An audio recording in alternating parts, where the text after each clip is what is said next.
Hi friends, welcome to trendy food court. ఈరోజు మన ఛానల్లో దసరా నవరాత్రుల స్పెషల్ రెసిపీ రవ్వ కేసరిని చూసేద్దాం. నవరాత్రులలో 5వ రోజు నైవేద్యంగా అమ్మవారికి దీన్ని సమర్పిస్తూ ఉంటారు. నవరాత్రుల్లోనే కాకుండా అన్ని పండుగలలో కూడా ఈ రెసిపీని చాలా తక్కువ టైంలో ఈజీగా ప్రిపేర్ చేసేయచ్చు. ఇప్పుడు దీని ప్రాసెస్ ఏంటో చూసేద్దాం. ముందుగా స్టవ్ వెలిగించి ఒక ప్యాన్ని పెట్టుకోండి. దీనిలో 2 టేబుల్ స్పూన్ల వరకు నెయ్యిని వేసుకోండి. ఇది కొద్దిగా వేడయ్యాక దీనిలోనే 10 నుండి 15 వరకు కిస్మిస్ని వేసి ఎర్రగా వేయించుకోండి. ఇది కొద్దిగా వేగాక ఒక బౌల్లోకి తీసుకోండి.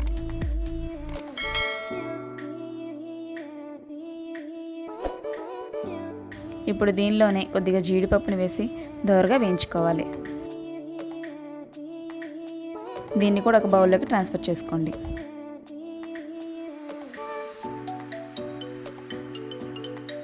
ఇప్పుడు ఇందులోనే 1 కప్పు గోధుమ రవ్వను వేసుకోండి. ఇప్పుడు ఫ్లేమ్ని మీడియంలోకి అడ్జస్ట్ చేసుకొని 5 నుండి 7 నిమిషాల పాటు గోధుమ రవ్వని బాగా వేపుకోండి.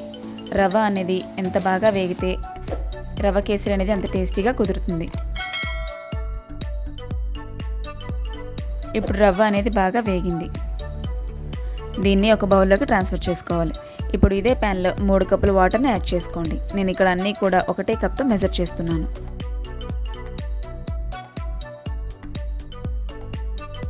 ఇది ఇలా మరుగుతుండగా మనం ముందుగా వేయించి పెట్టుకున్న బొంబాయి రవ్వని కొద్ది కొద్దిగా వేసుకుంటూ ఉండలు కట్టకుండా కలుపుకుంటూ ఉండాలి. ఇప్పుడు ఫ్లేమ్ని లోలోకి అడ్జస్ట్ చేసుకోవాలి. ఇలా కలుపుకుంటుండగానే ఇది థిక్గా అవ్వడం మొదలవుతుంది. ఇప్పుడు ఇది పర్ఫెక్ట్గా కుక్ అయ్యింది. ఇప్పుడు దీనిలోనే 1 కప్పు పంచదారని వేసుకుంటూ బాగా కలుపుకోవాలి.